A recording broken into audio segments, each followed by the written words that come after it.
स्वागत है आप सभी का जियो पोल आईएएस में। और जैसा कि आप लोगों को पता है कि लक्ष्मीकांत सर की बुक और उसके अतिरिक्त अन्य कुछ और किताबों को मिलाकर हम लोगों ने अपनी ये सीरीज चालू की है, जिसमें हम पॉलिटी के सारे कॉन्सेप्ट आपके क्लियर करने वाले हैं। तो पिछली क्लास में हमने सिटीजनशिप के बारे में पढ़ा था। आज की क्लास हमारी है मूल अधिकार या फंडामेंटल राइट्स पर। फंडामेंटल राइट्स क्या हैं, क्यों इतने महत्वपूर्ण माने जाते हैं, और इससे बढ़कर राइट्स ही आखिर क्या हैं, और इंसान को अधिकारों की, राइट्स की जरूरत क्यों पड़ती है, और क्या अधिकारों में कोई भेद है। कुछ को हम मूल अधिकार कहते हैं, तो क्या कुछ ऐसे भी अधिकार हमारे पास हैं जो मूल अधिकार नहीं है लेकिन वो अधिकार ही हैं। दोनों में अंतर क्या है, दोनों के स्टेटस में क्या अंतर है, इस चीज़ को आज की क्लास में हम लोग पढ़ेंगे। तो चलिए धीरे धीरे हम लोग शुरू करते हैं अपनी क्लास। सबसे पहले देखते हैं कि अधिकार क्या है। अधिकार अर्थ तथा उद्देश्य। अधिकार मूल रूप से पात्रता या न्यायोचित दावा है। ये उन स्थितियों का प्रतिनिधित्व करते हैं जिन्हें हम सामूहिक रूप से आत्मसम्मान और गरिमा के स्रोत के रूप में देखते हैं। वे हमारी भलाई के लिए आवश्यक हैं। कुल मिलाकर अधिकार समाज द्वारा मान्यता प्राप्त और कानून द्वारा स्वीकृत व्यक्तियों के उचित दावे हैं। अधिकारों के पीछे धारणा यह है कि प्रत्येक व्यक्ति कुछ चीजों का हकदार है क्योंकि वे मनुष्य हैं। हम में से प्रत्येक एक आंतरिक मूल्य धारित करता है, अतः हमें स्वतंत्र होने और अपनी पूरी क्षमता का एहसास करने का समान अवसर मिलना चाहिए। इसका मतलब है कि अधिकार के साथ पहली चीज क्या जुड़ गई, ध्यान दीजिएगा। अभी हम लोग मूल अधिकारों पे नहीं आए हैं, अभी हम अधिकार समझ रहे हैं। तो ये क्या है, दावा है, जिसको हम इंग्लिश में बोलते हैं क्लेम। लेकिन इस दावे के साथ एक और चीज जुड़ी हुई है, न्यायोचित। दावा कैसा होना चाहिए, न्यायोचित होना चाहिए। दूसरी चीज इससे जुड़ी हुई है, अगली चीज वो क्या है, सरकार द्वारा मान्यता प्राप्त और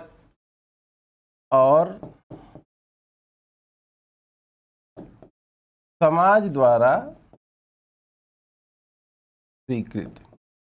यानी कि हम उन्हीं चीजों के बारे में दावा कर सकते हैं, उन्हीं को अपना अधिकार मान सकते हैं जो न्यायोचित हो, सरकार द्वारा मान्यता प्राप्त हो और समाज द्वारा स्वीकृत हो। इन दोनों ही चीजों का अपने आप में एक इंपॉर्टेंस है। बहुत सारे ऐसी चीजें होती हैं जिसको कानूनी मान्यता तो मिली होती है, लेकिन समाज उसके लिए तैयार नहीं होता है, समाज उसको स्वीकार नहीं करता है। तो ऐसे कानून या ऐसे अधिकार अल्टीमेटली उतने प्रभावी सिद्ध नहीं होते हैं। सबसे बेहतर स्थिति ये होती है कि वो न्यायोचित ही हो, यानी सबके साथ फेयर व्यवहार होता हो, किसी के साथ अन्याय न होता हो, किसी भी तरह के दावे की अगर बात करें तो, और सरकार से मान्यता प्राप्त हो, यानी कानूनी रूप से, वैधानिक रूप से वो दिया गया हो, और साथ ही साथ अगर समाज ने उसको स्वीकार भी कर लिया है, तो इस तरह के जितने भी दावे होंगे इनको हम कहते हैं अधिकार। और ये अधिकार इसलिए मिलते हैं व्यक्तियों को क्योंकि हर व्यक्ति कुछ चीजों का हकदार होता है इंसान होने के नाते। यहां से देखिए, प्रत्येक व्यक्ति, प्रत्येक मनुष्य कुछ चीजों का हकदार है।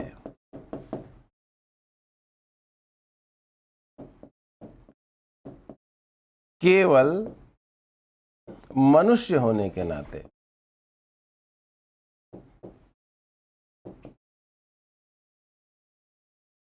यानी कि अगर व्यक्ति को अपना जीवन गरिमापूर्ण बनाना है, व्यक्ति को अपना मानवीय विकास करना है, तो उसको कुछ चीजों की जरूरत पड़ती है। कुछ ऐसी चीजें, कुछ ऐसे अधिकार जो अमनुष्यों में नहीं है, पशुओं के पास नहीं है, इंसान के पास है। आप सभी को पता है कि इंसान के पास सोचने, समझने, विचार करने, विश्लेषण करने की एक अद्भुत शक्ति है। इस शक्ति ने ही, जो इंटेलिजेंस जिसको हम बोलते हैं, इसी शक्ति ने मानव सभ्यता को आज यहाँ पहुँचाया है। और अगर व्यक्ति इंसान है, इंसानियत के साथ रहना चाहता है, गरिमापूर्ण जीवन जीना चाहता है, तो उसको कुछ चीज़ें जरूर मिलनी चाहिए। और कुछ चीजों में सबसे ज्यादा इंपॉर्टेंट अधिकार ही होते हैं। ये अधिकार उसको चाहिए, और ये अधिकार इसलिए जरूरी है कि वो अपना जीवन मानव की तरह जी सके, मानवोचित जो है उसके साथ व्यवहार होना चाहिए, इसीलिए जरूरी है। देखिए क्या लिखा हुआ है।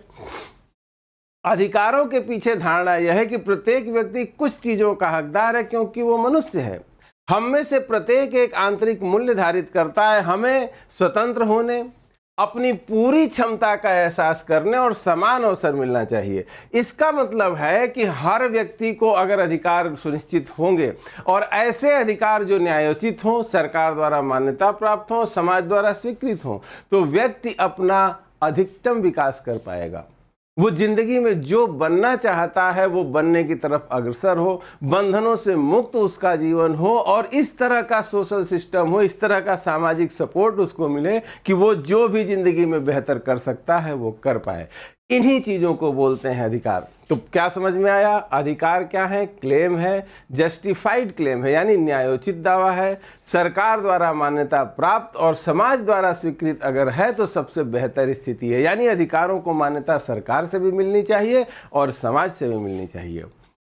अब हमको इस चीज पर एक नजर डालनी पड़ेगी कि क्या जब से इंसानी सभ्यता बनी, विकास इसका शुरू हुआ, अधिकार प्रारंभ से ही मान्यता प्राप्त थे? क्या सरकारों ने हमेशा ही आम लोगों के अधिकारों को मान्यता दी? जब आप इतिहास को देखेंगे तो आपको बहुत ही आश्चर्य होगा कि ऐसा बिल्कुल नहीं था। प्राचीन काल से लेकर मध्यकाल के समय तक मनुष्यों के, आम लोगों के अधिकारों को कोई मान्यता नहीं दी जाती थी। पहले का सिस्टम क्या था? अगर हम सरकार की बात करें तो सरकार का मुखिया कौन होता था? प्राचीन काल से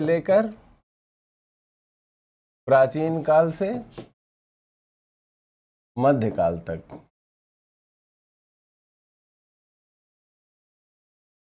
सारे अधिकार किसके पास होते थे? राजा के पास।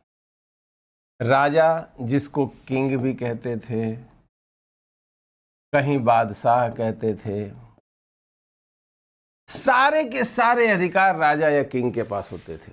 आम लोगों के किन्हीं भी अधिकारों को दुनिया के किसी भी शासन व्यवस्था में कोई मान्यता नहीं मिलती। कुछ जगहों पे गणतंत्र थे छोटे छोटे, जहां पर लोग खुद अपना शासक चुनते थे, वहां पर कुछ हद तक अधिकारों को मान्यता मिलती थी।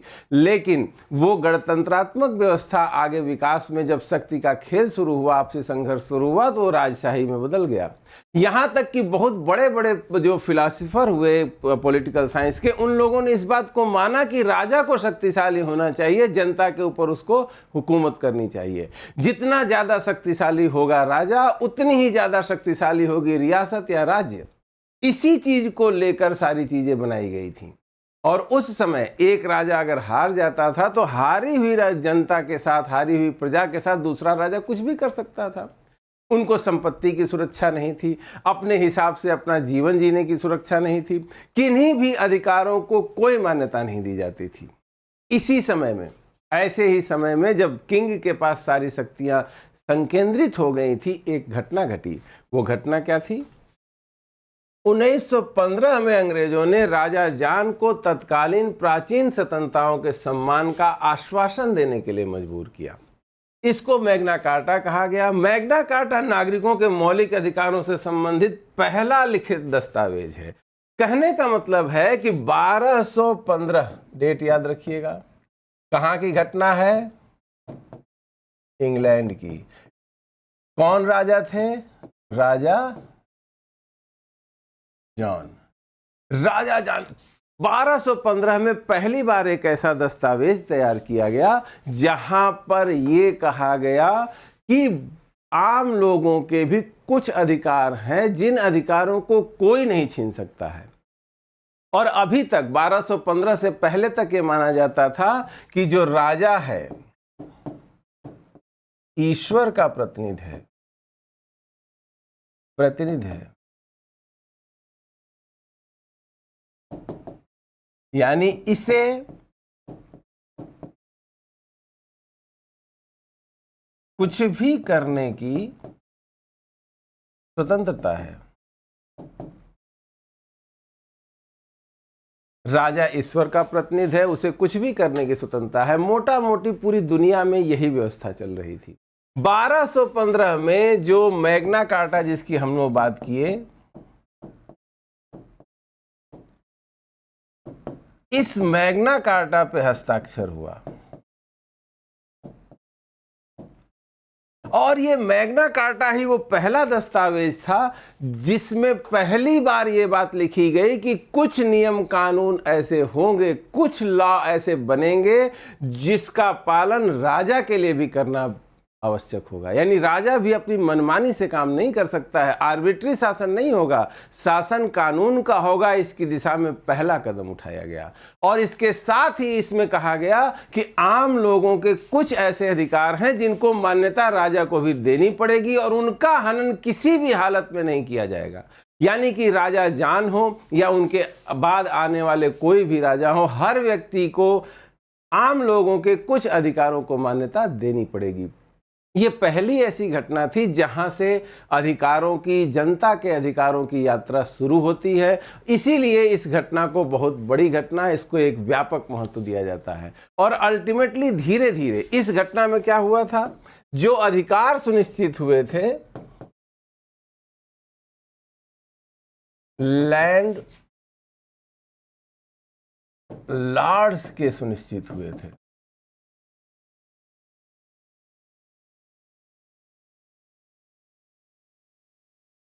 जिसको समझ सकते हैं जैसे भारत में जमींदार लोग थे, जो अमीर लोग थे, रियासतों के मालिक थे, छोटे छोटे बड़े बड़े लैंड पर जो खेती करते थे, उनके अधिकारों की सुरक्षा किससे मिली थी? मैग्ना कार्टा से। यानी कि जो अमीर और समाज के ऊपरी तबके के लोग थे, उन लोगों के अधिकारों को मान्यता मिली। लेकिन यहीं से वो यात्रा शुरू हुई जब धीरे धीरे ये अधिकार धीरे धीरे आम व्यक्तियों तक आने लगे और इंग्लैंड के साथ ही इसका प्रसार पूरी दुनिया में भी हुआ। जैसे जैसे मानवीय सभ्यता विकसित हुई, वैसे वैसे अधिकारों को लेके लोग सचेत हुए और मैग्ना कार्टा की घटना ने एक टार्च बियरर का काम किया। और इसी घटना को लेके अगर इंग्लैंड में व्यक्तियों के कुछ अधिकारों को मान्यता दी जा रही है, राजा को कानून के तहत काम करने के लिए मजबूर किया जा रहा है, तो ये विचार धीरे धीरे दुनिया में और जगह फैले। लंबा समय लगा, 400-500 साल का समय, और धीरे धीरे स्थितियां बदली। और कैसे इसका विकास हुआ इसको देखिए। 1689 में अधिकारों का बिल लिखा गया। इसने अंग्रेजी लोगों के सभी महत्वपूर्ण अधिकारों एवं स्वतंत्रताओं को समेकित किया। यानी कि जो यात्रा शुरू हुई थी 1215 में, कहाँ से शुरू हुई थी? 1215 में। 1215 में यात्रा शुरू हुई थी, बड़े और अमीर लोगों को अधिकार दिए गए। ये यात्रा चलते चलते कंक्लूड हुई 1689 में। देख लीजिए, 450 साल से आगे का समय है। और इस समय क्या लिखा गया? बिल ऑफ राइट्स, यानी कि अधिकार का पत्र लिखा गया और इस पे साइन किया गया। और हर एक अंग्रेज व्यक्ति को, यानी हर आम अंग्रेज व्यक्ति को, इंग्लैंड में रहने वाले व्यक्ति के अधिकारों को सुरक्षा दी गई। यानी कि 1689 के बाद चाहे राज्य में कोई परिवर्तन हो जाए, राजा एक की जगह दूसरा बन जाए, राजा की जगह रानी का शासन आ जाए, कैसी भी स्थिति होगी, हमेशा ही आम लोगों के अधिकारों को रखा जाएगा, उनको सम्मान दिया जाएगा और आम लोगों के अधिकार हमेशा सुरक्षित होंगे। ये जो बिल ऑफ राइट्स है, यही जो है फंडामेंटल राइट्स की शुरुआत है दुनिया में। सबसे पहली बार जो है इनको मूल अधिकारों की तरह इज्जत और प्रतिष्ठा दी गई। इसी के साथ जब लैंडलॉर्ड्स के अधिकार सुनिश्चित हुए, राजा को कानून के तहत काम करने की कोशिश की गई। यहीं से इंग्लैंड में संसदीय व्यवस्था का भी विकास शुरू हुआ। धीरे धीरे किंग के पास जो सारी शक्तियां थी वो लोगों के जनप्रतिनिधियों के हाथ में आने लगी। यानी हाउस ऑफ लॉर्ड्स की स्थापना हुई। हाउस ऑफ लॉर्ड्स के हिसाब से राजा काम करने लगे। कुछ समय बाद आम लोगों को लगा कि केवल अमीरों के ही अधिकार क्यों सुनिश्चित होने चाहिए, अमीरों के हिसाब से ही सारे कानून क्यों बनने चाहिए, सरकार चलनी चाहिए। तो हाउस ऑफ कॉमन्स का गठन हुआ। धीरे धीरे हाउस ऑफ लॉर्ड्स की शक्तियां कम होती गई और हाउस ऑफ कॉमन्स की शक्तियां बढ़ती गई। और अल्टीमेटली ये हुआ कि संसद में जिस व्यक्ति का बहुमत होगा, जिस पार्टी का बहुमत होगा, वही सरकार का गठन करेगा और जो वो सलाह देगा उसके हिसाब से ही राजा काम करेगा। आपको जान के बहुत आश्चर्य होगा कि 1699 के बाद एक भी ऐसी घटना नहीं मिलती है कि ब्रिटिश मंत्रिमंडल, ब्रिटिश प्रधानमंत्री के जो काउंसिल ऑफ मिनिस्टर्स होती हैं, उसने कोई सलाह किंग को दी हो और उसने उस चीज़ को डिनाई कर दिया हो, मना कर दिया हो। कहने का मतलब है कि अब इंग्लैंड में क्या होगा, कौन शासन करेगा, कैसे शासन करेगा, ये सारे निर्णय धीरे धीरे जनता के चुने हुए प्रतिनिधियों के हाथ में चले गए। और इस चीज़ के ऊपर सबसे बड़ी मुहर लगी बिल ऑफ राइट्स पे साइन करने के साथ। क्लियर इतनी बात? तो इस चीज़ को याद रखिएगा और इसको भी याद रखिएगा कि संसदीय प्रणाली का जो शासन विकसित हुआ इंग्लैंड में, उसमें मैग्ना कार्टा के साथ यात्रा शुरू की थी। बिल ऑफ राइट्स उसके ऊपर जो है सबसे बड़ा जो है महत्वपूर्ण चीज़ थी, जिसने लोगों के अधिकारों को सुनिश्चित किया। और साथ ही साथ हाउस ऑफ लॉर्ड्स से अधिकार धीरे धीरे शिफ्ट होते होते हाउस ऑफ कॉमन्स के पास पहुंच गए। और हाउस ऑफ कॉमन्स में, यानी जो हमारे यहाँ लोकसभा जैसी चीज़ है, ऐसी चीज़ है वहाँ पर जो हाउस ऑफ कॉमन्स, वहाँ पर बहुमत प्राप्त दल का नेता ही प्रधानमंत्री बनता है और वही काउंसिल ऑफ मिनिस्टर का गठन करता है। और काउंसिल ऑफ मिनिस्टर्स जो रिकमेंडेशन करती है, जो सलाह देती है, उसी के आधार पर इंग्लैंड की सरकार चलती है और आज भी ये व्यवस्था चल रही है। अंतिम बार 1699 में मंत्रिमंडल की एक सिफारिश जो है राजा ने स्वीकार नहीं की थी। उसके बाद से ऐसी कोई घटना 2025 तक नहीं मिलती है कि काउंसिल ऑफ मिनिस्टर्स ने कुछ कहा हो और इंग्लैंड के किंग ने इसको स्वीकार न किया हो। इसका मतलब है कि अब वहाँ की व्यवस्था 1699 के बाद स्पेशली बिल्कुल डेमोक्रेटिक सिस्टम पे चल रही थी। जनप्रतिनिधि ही ये फैसला कर रहे थे कि इंग्लैंड में कैसे शासन होगा, कितना शासन होगा और कौन शासन करेगा। ठीक है, अब इसके बाद दुनिया में क्या क्या हो रहा था इसको भी देखते हैं। इंग्लैंड में 1689 को अधिकारों का बिल लिखा गया। इसके बाद फ्रांसीसी अधिकारों की घोषणा हुई 1789 में। मनुष्यों के अधिकारों की घोषणा की, लेकिन अमेरिकी अपने संविधान में अधिकारों के बिल को शामिल करने वाले पहले लोग थे। कहने का मतलब है कि फंडामेंटल राइट्स को मान्यता मिली इंग्लैंड में सबसे पहले, फिर उसके बाद फ्रांस ने उसको अपनाया। इसके बाद जब अमेरिकी संविधान लिखा गया तो शुरुआती संशोधनों में जनता के मूल अधिकारों को पूरी तरह से मान्यता अमेरिका में दी गई। और अमेरिका ऐसा पहला देश था जिसने अपने कॉन्स्टिट्यूशन में फंडामेंटल राइट्स को शामिल किया। तो ये है फंडामेंटल राइट्स की यात्रा, जिसको आपको दिमाग में रखना चाहिए। इसी के हिसाब से जो है भारत का भी संविधान बनेगा। इस चीज़ को लेके एक और डिबेट है और एक अलग तरह की खोज चलती है। वो क्या है? इन सबसे हमारे संविधान निर्माताओं ने प्रेरणा ली। इसीलिए सुप्रीम कोर्ट ने कहा है मौलिक अधिकार राज्य से नागरिकों को उपहार की तरह नहीं मिला है। संविधान का भाग 3 मौलिक अधिकार प्रदान नहीं करता, बल्कि उसके अस्तित्व की पुष्टि करता है और उन्हें सुरक्षा प्रदान करता है। अतः यह स्पष्ट है कि हमें मौलिक अधिकार इसलिए नहीं मिले हैं कि वह संविधान में लिखित है, बल्कि यह अधिकार मानव मात्र को जन्म से उपलब्ध है। इसीलिए संविधान में लिखकर उन्हें स्वीकृति प्रदान की गई है। सोच कर देखिए हमारे सुप्रीम कोर्ट ने क्या कहा है। इस व्यवस्था का, इस व्याख्या का बहुत बड़ा अर्थ है। सुप्रीम कोर्ट ने कहा कि भारत में मूल अधिकार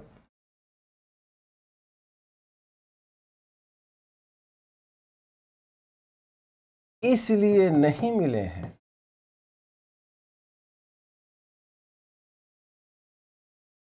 कि वो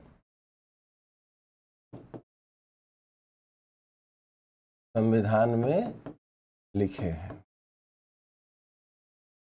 बल्कि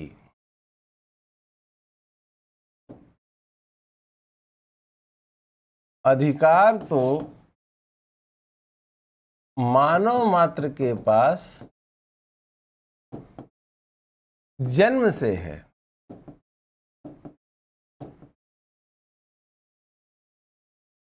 संविधान केवल उन्हें मान्यता प्रदान करता है। यानी हमारे सुप्रीम कोर्ट ने कहा कि इंसान के रूप में जन्म लेने वाले हर एक व्यक्ति के पास जन्म से ही अधिकार होते हैं। उन अधिकारों को संविधान में लिखा जाए या न लिखा जाए, वो अधिकार तो व्यक्ति के पास रहेंगे ही। इसी स्थापना के कारण, इसी व्याख्या के कारण सुप्रीम कोर्ट ने अनुच्छेद 21 का इतना विस्तार किया कि उसमें 28 नए अधिकार जोड़े गए। ये चीजें आपको धीरे धीरे आगे समझ में आएंगी। इसका सबसे इंपॉर्टेंट पार्ट क्या है? सबसे इंपॉर्टेंट पार्ट ये है कि हमारे पास अधिकार इसलिए नहीं है कि हमारे कॉन्स्टिट्यूशन में लिखा हुआ है।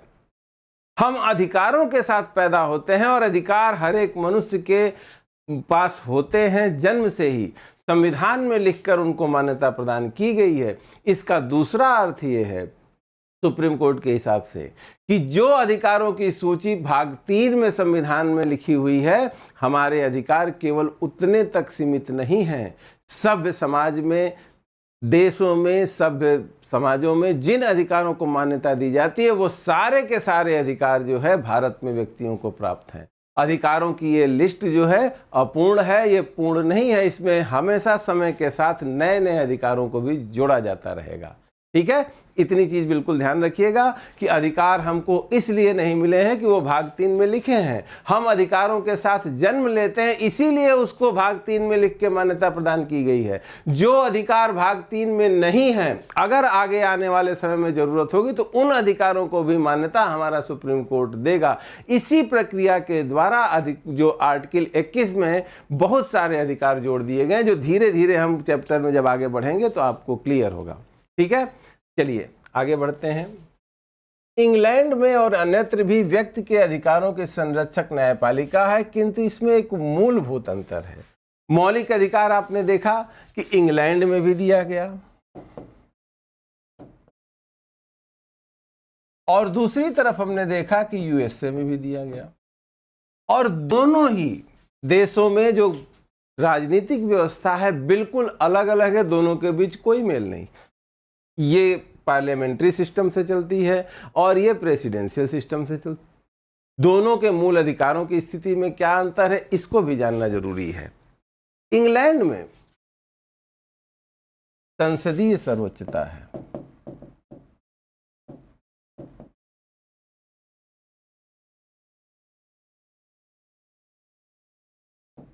यानी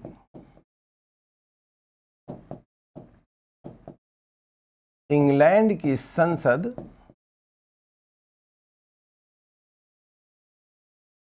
वहां के मूल अधिकारों में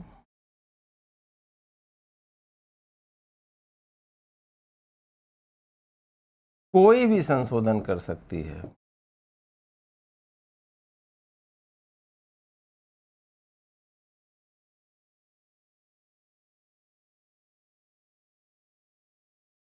जबकि यूएसए में क्या है, मूल अधिकार संविधान द्वारा संरक्षित है।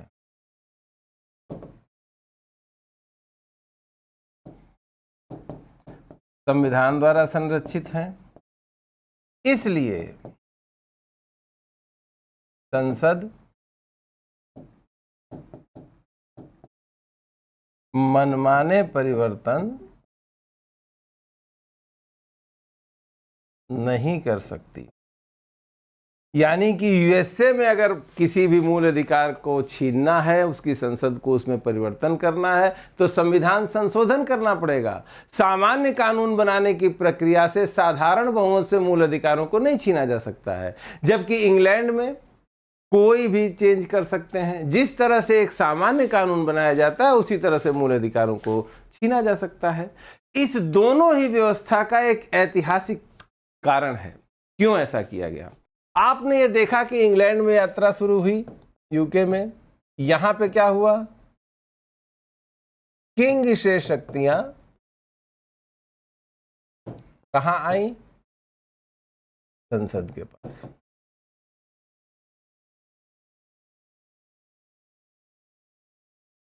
यानी कि इंग्लैंड के लोग इस बात को लेकर संतुष्ट थे कि अगर हमारे चुने हुए जो प्रतिनिधि हैं, हमारे जो रिप्रेजेंटेटिव हैं, वो ही सारे निर्णय करेंगे तो हमारे ऊपर कोई अत्याचार नहीं करेगा। हमारे लिए बेहतर से बेहतर फैसला जो है हमारे चुने हुए प्रतिनिधि कर देंगे।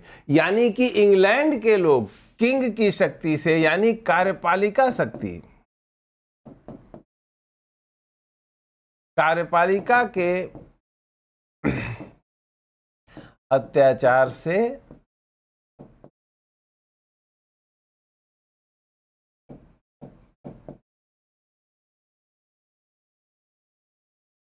आम लोगों को बचाना चाहते थे।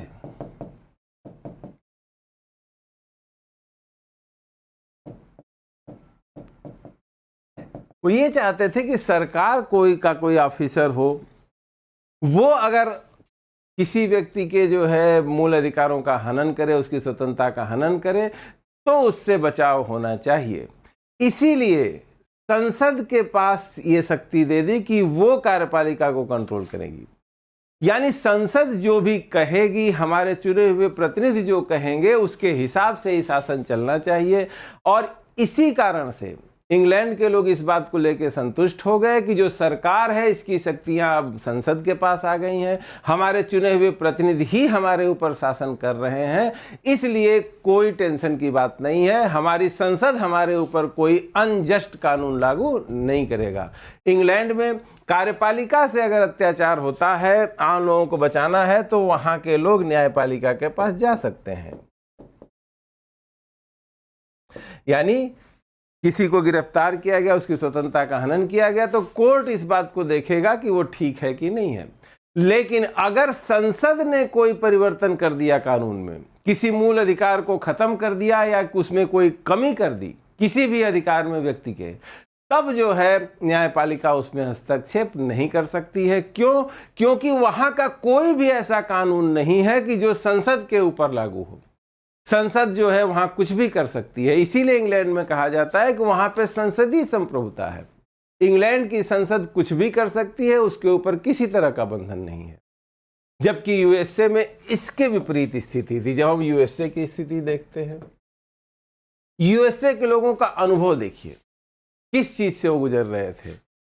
इंग्लैंड के लोगों का उपनिवेश था, इंग्लैंड का ही उपनिवेश यूएसए के ज्यादातर हिस्सों में था। इंग्लैंड के लोगों द्वारा चुनी हुई इंग्लिश जो पार्लियामेंट थी, ब्रिटिश पार्लियामेंट थी, उसने ही नाना प्रकार के अत्याचारी कानून यूएसए के उपनिवेशों पर लागू किए। तो यूएसए के जो लोग थे, जब संविधान बना रहे थे, तो वो लोग कार्यपालिका के साथ साथ विधायिका के भी अधिकारों पर कंट्रोल रखना चाहते थे। वो ये भी नहीं चाहते थे कि किसी विशेष समय में अगर किसी विशेष समूह का बहुमत हो गया संसद में, तो वो जो चाहे वो परिवर्तन कर दे उनकी शासन व्यवस्था में। यानी कि अमेरिकी जो अधिकार विलेख है, वो संसद से भी प्रोटेक्ट किया गया है। यानी संसद अगर कोई नॉर्मल कानून बना के उन अधिकारों के ऊपर जो आक्रमण करने की कोशिश करेगी, तो न्यायपालिका उसको रोक सकती है। यानी यहां पर क्या था यूएसए में, तो अमेरिका के लोगों का जो अनुभव था वो इंग्लैंड के लोगों के विपरीत था। इंग्लैंड के लोग राजा की शक्ति को कंट्रोल करने के लिए कोशिश कर रहे थे और संसद को सर्वशक्तिमान बनाकर वो लोग संतुष्ट हो गए। वही इंग्लैंड की सर्वशक्तिमान संसद अमेरिका में, यूएसए में अपने उपनिवेशों में तरह तरह के अत्याचार कर रही थी। जैसे ब्रिटिश संसद ही हमारे ऊपर जब शासन कर रही थी भारत में, तो वो भी तरह तरह के कानून लागू करती थी। इसी बात का ज्ञान था यूएसए के लोगों ने, इसीलिए इन लोगों ने अपने फंडामेंटल राइट्स को, मूल अधिकारों को दोनों से सुरक्षा प्रदान की। यानी कि कार्यपालिका और साथ ही विधायिका। इन्होंने संविधान इस तरह से बनाया कि वहां की जो संसद है वो भी साधारण कानून बनाने के प्रोसेस से मूल अधिकारों को कम नहीं कर सकती। अगर वहां की संसद कोई कानून बनाती है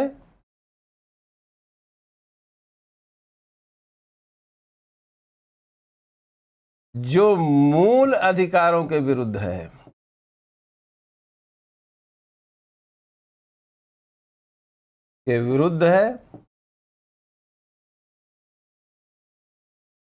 तो न्यायपालिका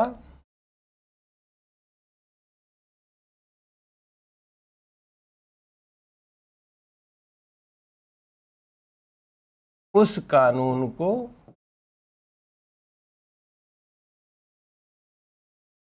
रद्द कर देगी।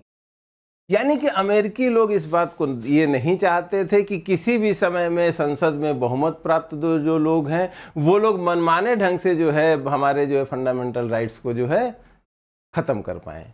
इसीलिए कहा गया कि अगर कोई विधायिका में तत्समय कोई भी बहुमत प्राप्त दल है, वो ऐसा कोई कानून बनाता है जो मौलिक अधिकारों के विरुद्ध है, तो इन अधिकारों को खत्म करने वाले कानून को वहां की न्यायपालिका नल एंड वाइड कर देगी। इसीलिए कहा जाता है कि अमेरिका में न्यायिक सर्वोच्चता की स्थापना हुई है। अमेरिका में वहां का संविधान सर्वश्रेष्ठ है, सबसे ऊपर है, supreme law of the land है।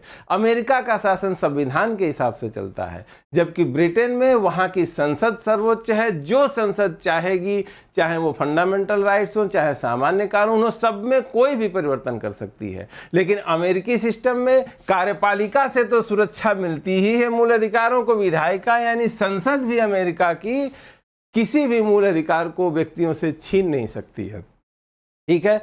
अब इसके बाद जब भारत का संविधान बन रहा था तो हमारे सामने दोनों ही ऑप्शन मौजूद थे। एक इंग्लैंड वाला भी ऑप्शन था जहां पे संसद को सारे अधिकार, संसद को सर्वशक्तिमान बनाया गया था। दूसरी तरफ अमेरिका का हमारे पास ऑप्शन उपलब्ध था जिसमें संसद को सर्वशक्तिमान नहीं बनाया गया था, बल्कि संविधान को सर्वशक्तिमान बनाया गया था। और संविधान की कॉन्स्टिट्यूशनल प्रोविजंस की जो इंटरप्रिटेशन है वो करने का अधिकार न्यायपालिका को दिया गया था। वहां पे जुडिशरी सुप्रीम थी। इन दोनों ही अनुभवों का समावेश और सम्मिलन किया गया था भारत के संविधान में। भारत के संविधान के भाग 3 में मूल अधिकार समाविष्ट किए गए हैं।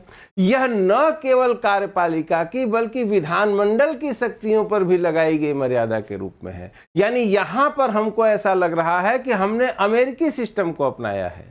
हमारी केवल सरकार के विरुद्ध ये अधिकार जनता को नहीं मिले हैं, बल्कि विधानमंडल यानी हमारी संसद की शक्ति भी मूल अधिकारों से संरक्षित है। यद्यपि इसका नमूना अमेरिका से लिया गया है, किंतु भारत का संविधान उससे बहुत आगे जाता है और एक प्रकार से संसदीय प्रभुता और न्यायिक सर्वोच्चता के बीच सामंजस्य स्थापित करता है। इसी कारण भारत में संसद को उस अर्थ में सर्वसंपन्न नहीं कहा जा सकता जिस अर्थ में इंग्लैंड की पार्लियामेंट सर्वशक्ति मानी जाती है। यानी कि इंग्लैंड में संसदीय संप्रभुता है, वो किसी भी अधिकार में कोई भी संशोधन कर सकती है। जबकि भारत में क्या स्थिति है? भारत में संसद है और साथ ही साथ संविधान भी है। संविधान में संशोधन का अधिकार हमारी संसद को है। अंतर क्या किया गया है? अंतर यह है भारत में आ जाइए। भारत में मूल अधिकार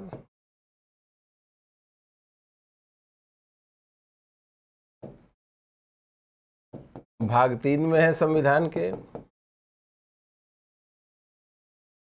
संविधान के भाग 3 में है। ये मर्यादा लगाते हैं कार्यपालिका पर,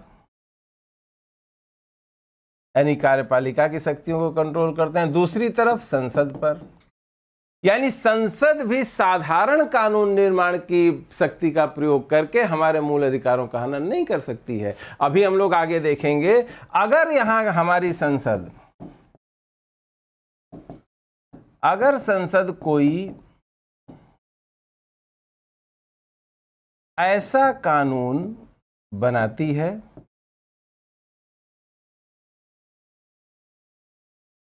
संसद कोई ऐसा कानून बनाती है जो मूल अधिकारों के विरुद्ध है,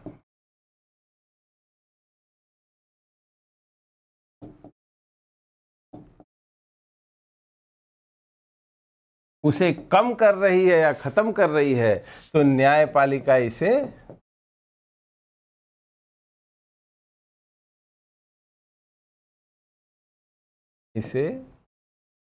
नल एंड वाइड या रद्द कर सकती है। उस कानून को ही अवैध घोषित कर सकती है, अनकॉन्स्टिट्यूशनल घोषित कर सकती है।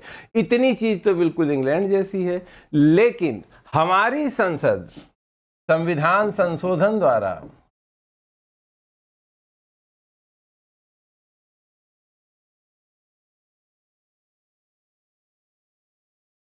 मूल अधिकार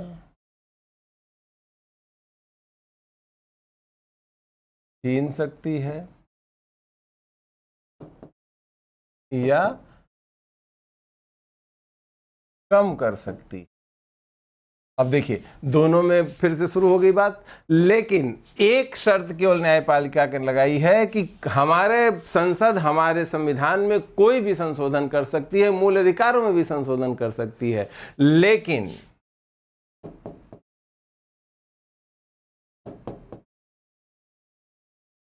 संविधान के मूल ढांचे में संशोधन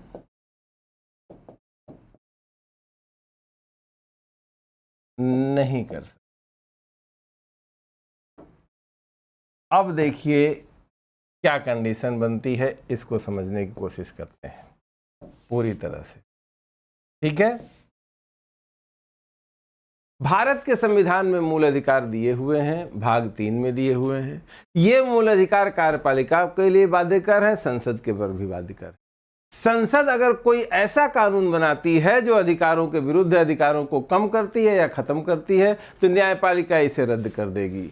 लेकिन दूसरी तरफ देखिए, यही संसद संविधान संशोधन करके इन मूल अधिकारों को खत्म कर सकती है, छीन भी सकती है। बस एक प्रतिबंध आज के समय में है कि वो बेसिक स्ट्रक्चर या मूल ढांचे में कोई संशोधन नहीं कर सकती है। इसको विस्तृत रूप से हम लोग आर्टिकल 13 अभी पढ़ेंगे, उसमें पढ़ेंगे।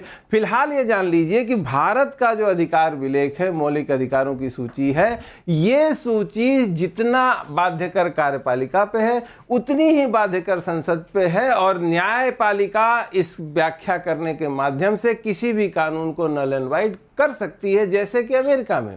लेकिन अमेरिका की अपेक्षा थोड़ा सा इंग्लैंड से प्रभावित होते हुए संसद को यह अधिकार है कि वो मूल अधिकारों में संविधान संशोधन द्वारा जो है कमी भी कर सकती है, नए मूल अधिकार उसमें जोड़ भी सकती है। ठीक है, तो दोनों इंग्लैंड और अमेरिका की व्यवस्थाओं का संयोजन इसमें किया गया है। धीरे धीरे जब आगे बढ़ेंगे तो बाकी चीजें भी आपको समझ में आ जाएंगी। ठीक है, फिर आगे बढ़ते हैं। अब हम लोग देखते हैं कि भारत के संविधान में कौन कौन से अधिकार दिए गए हैं। वर्तमान में 6 मौलिक अधिकार दिए गए हैं। 6 प्रकार के मौलिक अधिकारों को मान्यता हमारा संविधान देता है। इसमें सबसे पहला है समानता का अधिकार, ये है आर्टिकल 14 से 18 तक। अगला है स्वतंत्रता का अधिकार, जो 19, 20, 21, 22 में है। शोषण के विरुद्ध अधिकार 23 और 24 में है। धर्म की स्वतंत्रता का अधिकार 25, 26, 27, 28 में है। सांस्कृतिक और शैक्षिक अधिकार 29, 30 में है, और संवैधानिक उपचारों का अधिकार अनुच्छेद 32 में है। तो हम अपनी स्वतंत्रताएं जो हमारी सुनिश्चित की गई हैं, इनको 6 तरह में बांट सकते हैं। 6 प्रकार की स्वतंत्रताएं टोटल मिली हैं। ठीक है, एक एक करके हम इन सबको पढ़ेंगे। इससे पहले हम ये जानेंगे कि किसके विरुद्ध ये अधिकार दिए गए हैं, यानी कि जो मूल अधिकार है स्पेशली सरकार के विरुद्ध है, यानी सरकार यानी स्टेट के विरुद्ध है। तो स्टेट में कौन कौन से लोग शामिल होंगे इसको जानते हैं। ये दिया हुआ है आर्टिकल 12 में। 12 में क्या दिया है, राज्य का अर्थ यानी डिफिनीशन ऑफ द स्टेट। अनुच्छेद 12 राज्य की परिभाषित करता है। इसमें कौन कौन शामिल है, भारत की सरकार और संसद, राज्यों की सरकारें और विधानमंडल, सभी स्थानीय प्राधिकरण जैसे पंचायत और नगर पालिका, भारत में या सरकार के नियंत्रण में अन्य प्राधिकरण, कोई भी राज्य के साधन के रूप में कार्य करने वाली एजेंसी या निजी संस्था। ये अनुच्छेद 12 में दिया हुआ है।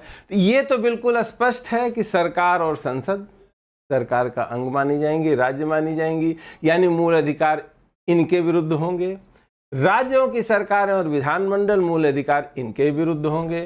सभी स्थानीय प्राधिकरण जैसे पंचायत और नगर पालिका, यानी जो भी शहरों में और गांवों में सिस्टम बनाया गया है वो सब। भारत में सरकार के नियंत्रण में अन्य प्राधिकरण, कोई भी राज्य के साधन के रूप में कार्य करने वाली एजेंसी या निजी संस्था। हमेशा क्लियरिटी तो है सब में, लेकिन जो ये अन्य प्राधिकरण दिया हुआ है, अदर अथॉरिटीज, इंग्लिश में लिखा है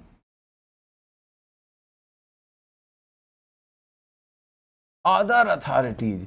विवाद इसी चीज को लेके होता है कि ये अदर अथॉरिटीज कौन है, इसमें कौन सी संस्था आएगी, कौन सी संस्था नहीं आएगी, इसको लेके बिल्कुल क्लियर होने की जरूरत है। राज्य इसलिए महत्वपूर्ण है क्योंकि सारे ही अधिकार इसी के खिलाफ हैं। अगर अवसर की समानता की बात करें तो कोई निजी संस्था अपने यहाँ काम करने के लिए किसी को भी अपनी इच्छा से चुन सकती है, लेकिन अगर वो राज्य की परिभाषा में आएगी तो इक्वल अपॉर्चुनिटी उसको इंडिया के सभी नागरिकों को, सारे सिटीजन्स को देना पड़ेगा। तो इसी तरह के प्रतिबंध लागू होते हैं। इसीलिए जरूरी है कि इस बात को अच्छे से समझा जाए कि हमारी डिफिनीशन जो मौलिक अधिकारों की है उसमें स्टेट किसको माना गया है, किसको सरकार की संज्ञा दी गई है। इस चीज को समझने के लिए क्या है, व्यक्तियों द्वारा अधिकारों के उल्लंघन के विरुद्ध सुरक्षा के लिए साधारण कानून पर्याप्त हैं, लेकिन जैसा कि राज्य को असीमित शक्तियां और अधिकार दिए गए हैं, व्यक्तियों को स्वयं राज्य के कृत्यों से संवैधानिक सुरक्षा की आवश्यकता होती है। इस सुरक्षा को प्रदान करने के लिए राज्य की स्पष्ट परिभाषा देने की आवश्यकता है। अनुच्छेद 12 राज्य की स्पष्ट परिभाषा देता है। विवाद चौथी श्रेणी या अन्य प्राधिकरण के कारण उत्पन्न होते हैं। इसकी व्याख्या ने काफी कठिनाई उत्पन्न की और समय के साथ न्यायिक विचार में कई बदलाव हुए हैं। निम्नलिखित बात महत्वपूर्ण है, यानी अन्य प्राधिकरण में कौन शामिल होगा, कौन शामिल नहीं होगा, इसको लेके कई बार जो है मुकदमे दायर हुए और अलग अलग केस में सुप्रीम कोर्ट ने अन्य प्राधिकरणों को परिभाषित करने की कोशिश की है। इससे रिलेटेड सबसे पहली चीज देखिए, सबसे पहला केस आया था इंपॉर्टेंट, अजय हसिया बनाम खालिद मुजीद 1981। इस निर्णय ने यह निर्धारित करने के लिए 6 कारक परीक्षण का प्रावधान किया कि क्या किसी निकाय को राज्य की परिभाषा माना जाएगा या नहीं। अजय हसिया बनाम खालिद मुजीब का केस था 1981 का। इसमें सुप्रीम कोर्ट ने 6 मापदंड बनाए जिसके आधार पर यह निर्णय किया जाएगा किसी को राज्य माना जाए या न माना जाए। सबसे पहला क्राइटेरिया था शेयर पूंजी। यदि निगम की शेयर पूंजी सरकार के अधीन है, यानी कि सारा का सारा इन्वेस्टमेंट या अधिकतम इन्वेस्टमेंट सरकारी है, तो उसको स्टेट की परिभाषा में माना जाएगा। वित्तीय सहायता, यदि राज्य की वित्तीय सहायता निगम के लगभग संपूर्ण व्यय को पूरा करती है, यानी अगर कोई संस्था है, कोई कंपनी है, कोई निगम है जिसको सारी की सारी फाइनेंशियल एसेट्स जो मिलती है, असिस्टेंस मिलती है, वो सरकार से मिलती है, तो उसको भी राज्य माना जाएगा। एकाधिकार की स्थिति, यदि निगम को राज्य प्रदत्त या राज्य संरक्षित एकाधिकार का दर्जा प्राप्त है, यानी जिस फील्ड में वो काम कर रही है उस फील्ड में मोनोपोली का सृजन अगर किया गया है, तब जो है इसको माना जाएगा कि वो राज्य है। राज्य नियंत्रण, यदि राज्य का नियंत्रण गहरा और व्यापक है, यानी कि पूरा स्टेट का कंट्रोल है उस संस्था पर, तब भी उसको राज्य माना जाएगा। निकाय के कार्य, यदि निगम के कार्य सार्वजनिक महत्व के हैं और सरकारी कार्यों से निकटता से संबंधित हैं, तब भी इसको माना जाएगा कि वो स्टेट है। यानी कि अगर कोई ऐसा काम कर रहा है जिसका इफेक्ट हर एक आम व्यक्ति पर पड़ रहा है, ऐसा काम है जिसके न होने से आम लोगों के जीवन पे प्रभाव पड़ेगा, तो उसको भी राज्य माना जाएगा। विभाग, यदि सरकार के एक विभाग को निगम में स्थानांतरित कर दिया, यानी कोई डिपार्टमेंट है उसी को जो है परिवर्तित कर दिया कॉर्पोरेशन में, तो उसको भी राज्य माना जाएगा। तो अजय हसिया बनाम खालिद मुजीद में ये 6 क्राइटेरिया दिया गया। लेकिन आप लोगों को लग रहा होगा कि इससे सारी प्रॉब्लम सॉल्व हो गई होगी, ऐसा नहीं था। एक और इंपॉर्टेंट केस आया, वहां भी विवाद उत्पन्न हुआ। जी टेलीफिल्म्स बनाम यूनियन ऑफ इंडिया 2005। यह माना गया कि बीसीसीआई राज्य की परिभाषा के तहत नहीं आएगा। किस केस में? जी टेलीफिल्म्स में। लेकिन विवाद अभी भी खत्म नहीं हुआ। भारतीय विधि आयोग ने 275वें रिपोर्ट, जिसका शीर्षक कानूनी ढांचा बीसीसीआई बनाम सूचना का अधिकार अधिनियम 2005 था, में सिफारिश की थी कि बीसीसीआई को आरटीआई के तहत लाया जाए। अक्टूबर 2018 में केंद्रीय सूचना आयोग ने फैसला सुनाया कि बीसीसीआई को आरटीआई अधिनियम के तहत समाविष्ट किया गया है और देश के लोगों के लिए एक सार्वजनिक प्राधिकरण तंत्र के जवाबदेह है। यानी कि सुप्रीम कोर्ट ने कहा कि बीसीसीआई स्टेट नहीं है, लेकिन आगे आने वाले समय में विधि आयोग ने और इसके साथ साथ केंद्रीय सूचना आयोग ने आरटीआई अधिनियम के तहत बीसीसीआई को शामिल कर लिया। यानी कहीं न कहीं बीसीसीआई के ऊपर भी वो सारे बंधन लागू हो गए जो एक स्टेट के ऊपर लागू होते हैं। इसी को लेकर जो अंतिम निष्कर्ष निकलेगा वो क्या है? सर्वोच्च न्यायालय ने भी यह कहा कि सर्वोच्च न्यायालय संविधान के अनुच्छेद 12 के तहत राज्य या अन्य प्राधिकरण के दायरे में नहीं आता है। कब कहा?